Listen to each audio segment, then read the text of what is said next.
What's up, everybody? Welcome back to another episode of Blood on the Razor Wire TV, where we bring it to you real and we bring it to you raw. Today, I have a special guest on, and I truly mean a special guest, a guy that motivated me, and he didn't even know it, to write my own book, Blood on the Razor Wire TV. This guy wrote The Hot House. This is probably the best prison book ever written. That's my opinion. But anyway, Pete, tell the people who you are, talk a little bit about you, and we'll go from there. Well, thank you very much for that very kind introduction. So I worked at the Washington Post from 80 to 86. I always was fascinated by prisons. Going back early in my journalistic career when I was in Oklahoma and went to the McAllister Penitentiary. So I went to see the director of the Federal Bureau of Prisons, and Michael J. Quinlan. And I said, look, I want to write a book about everyday life in a prison. And he said, oh, you guys, you always say that, but you only come out when there's a riot or when there's a killing. And I said, no, I'm serious. I'll spend a year, if you give me unlimited access to a penitentiary, I'll spend a year in that penitentiary just watching people and then write this book. And so he knew I was serious. So he said, okay. And I ended up at the U.S.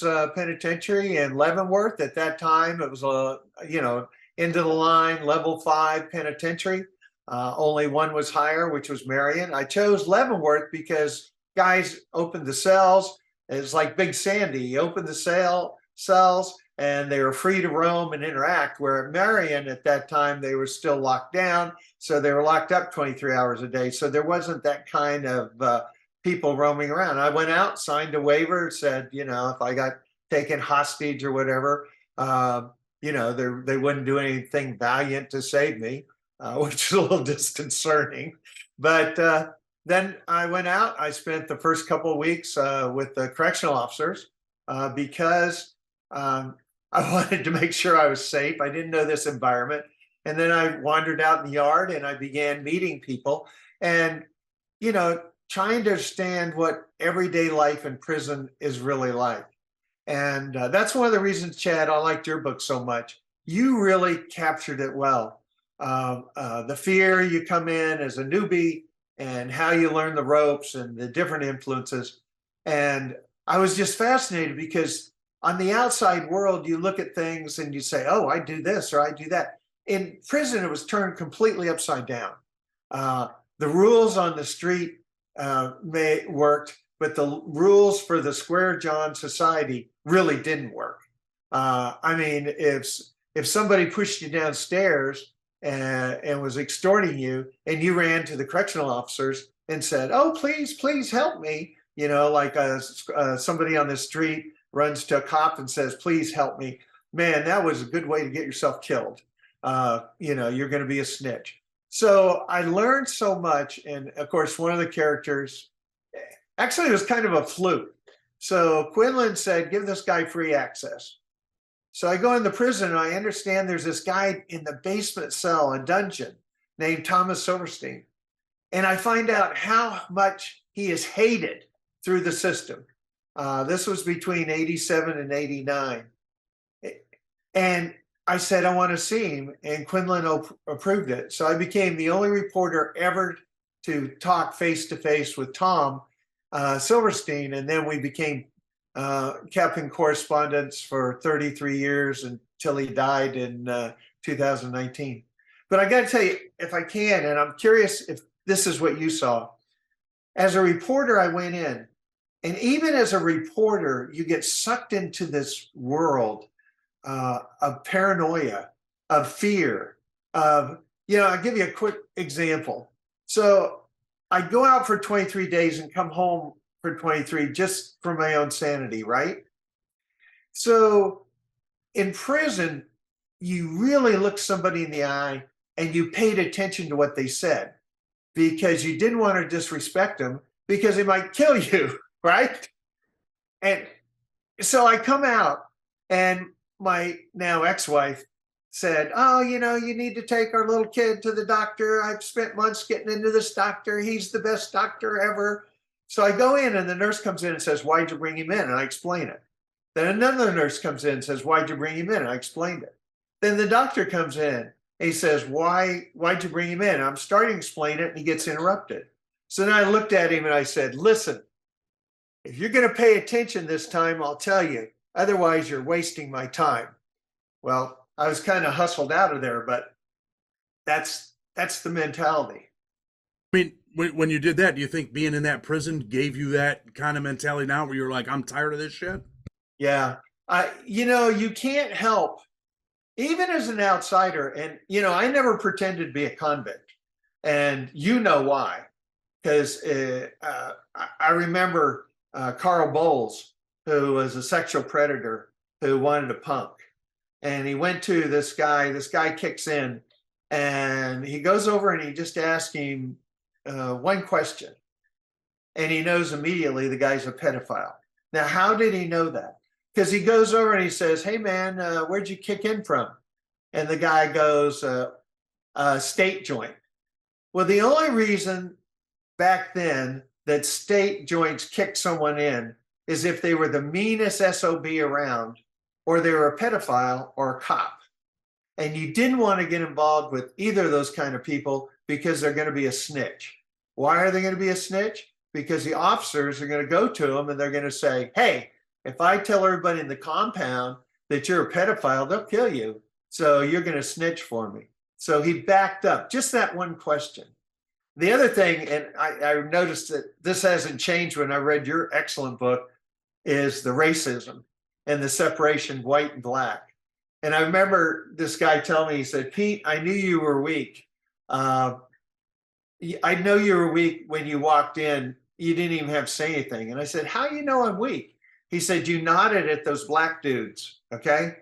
Why would you even acknowledge them? It's because you want to be friends with them. And as a white person, you don't make friends with black people in this prison unless you're weak. And I thought, whoa. Was that saying that to you? I'm sorry? Who said that to you? Oh, a guy in my book who's named Norman Bucklew, who was one of the few, and I'd be curious to contrast it with your book because, your book, Big Sandy, didn't even exist when I was in Leavenworth. And I noticed a lot of similarities, but the gang influence and I'll call having to be part of a herd influence seemed to be more in your book. Norm Bucklew was independent. I mean, he didn't belong to a gang, and he did his own thing. And I got the impression that was not something that's happening in the Bureau of Prisons right now. I mean, it changes every day. Let me ask you this. So you're walking into this prison, right? Right. And I know you're with the officers first, but when you finally get to the point where you're going around the prisoners, did you know who you were going to be around? I mean, were you scared? I was until this guy. Well, let me answer that. So the reason I spent the first 3 weeks or so before I went out in the yard myself was everybody knew who I was. I mean, word spreads in prison, right? And so they knew I was a journalist. Okay.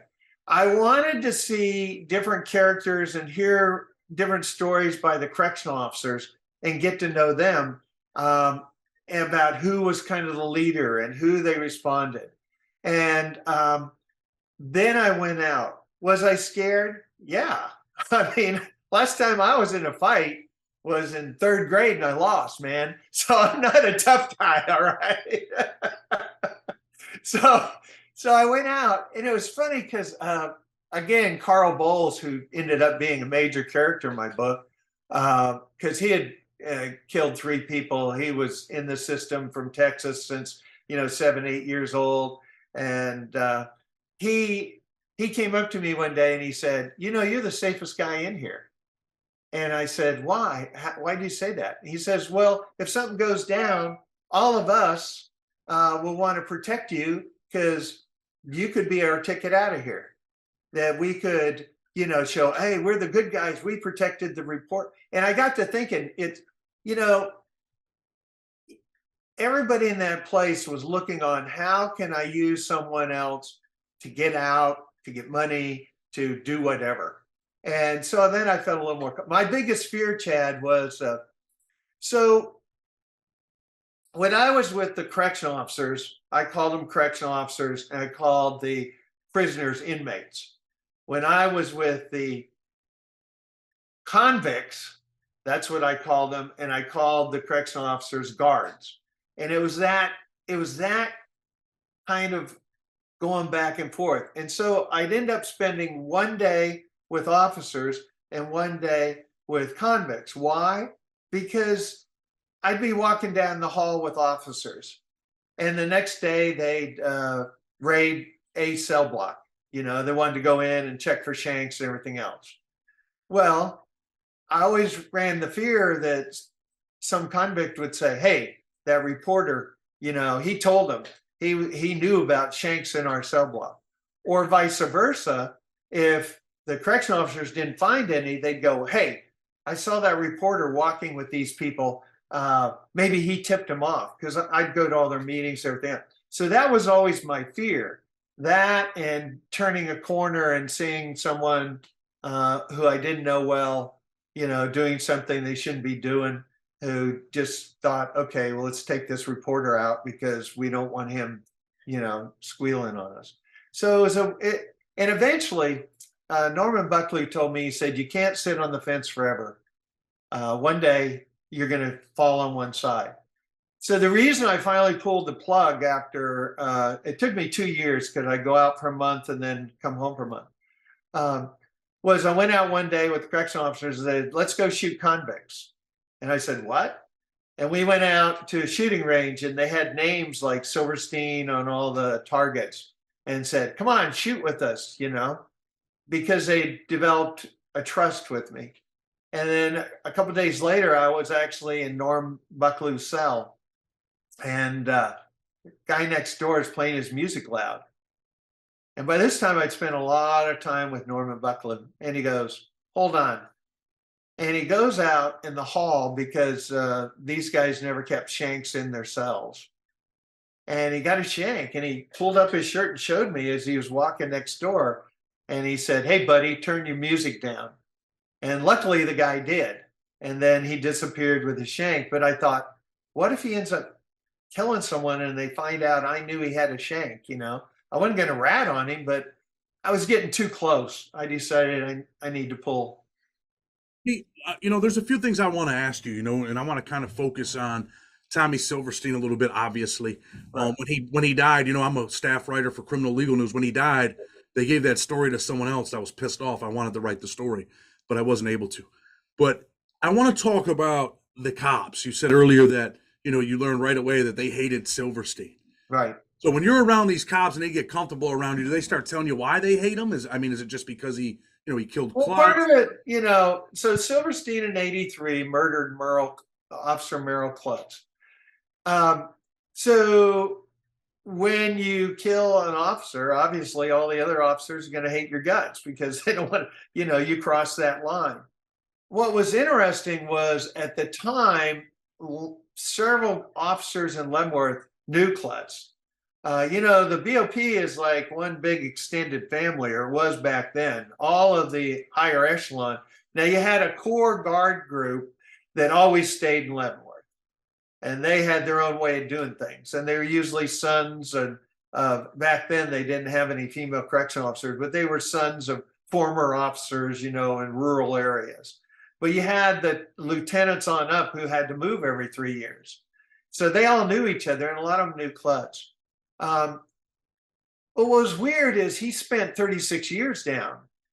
Most of those guys were gone.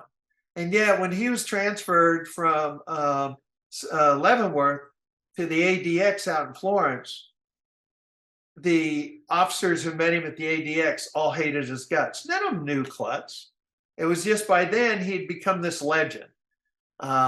He had become like, I know it's kind of cliche, but for officers, he had become the devil incarnate, Satan, the worst guy out there. He was the epitome of everything rotten. And the stories about him, they called him Terrible Tom and all this kind of stuff. And on the convict side, he'd become like Jesus. Calm us down. As soon as I knew I was going to federal prison, it wasn't long before I knew who Tommy Silverstein was. Right. At least for the white prisoners, He was a legend to white prisoners. He was the I hate to say it this way, but it is what he was like a white god for white Yes. convicts, right? Like Yeah. the ultimate, hardcore convict. Guys watch movies and they think, yeah, I'm going to prison, and what is how I'm going to live. And I just interviewed a guy yesterday, and you know what? He kind of had that mindset going into prison. People see that video before they see this one, but I mean that was the mindset. Yeah. Well, he was, the system eventually breaks people.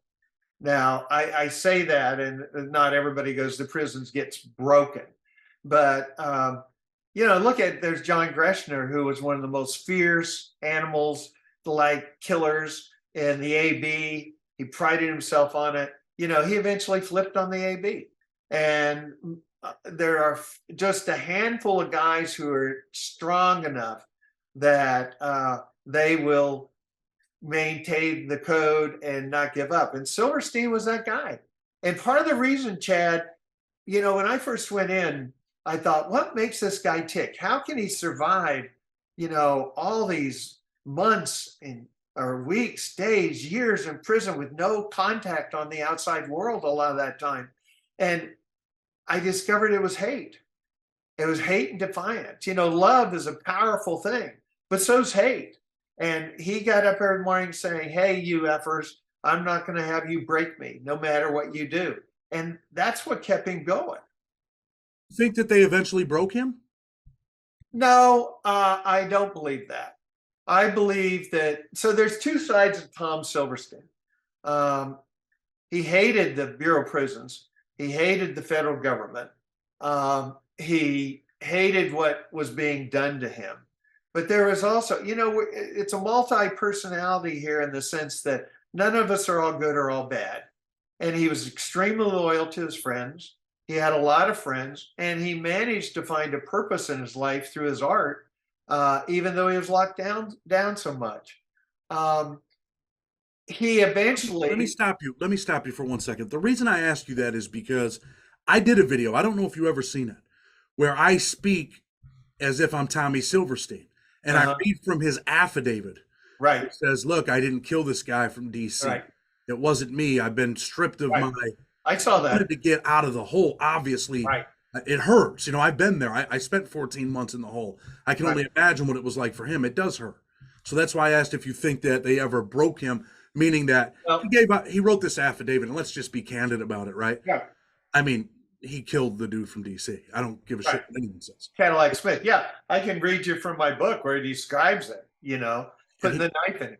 That affidavit is interesting because you got to realize that it was part of the lawsuit against solitary confinement.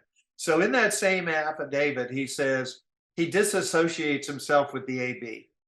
And he says racism's wrong.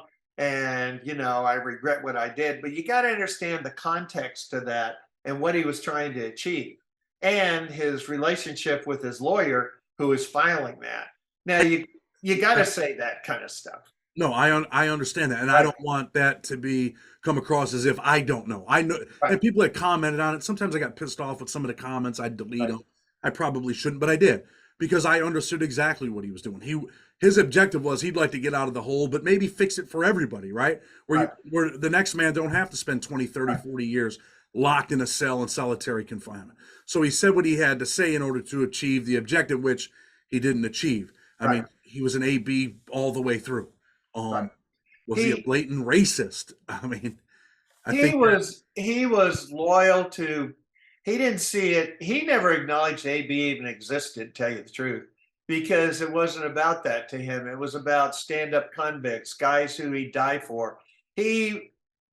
In some ways, and this is going to sound really bizarre, but in some ways he was naive in the sense of loyalty.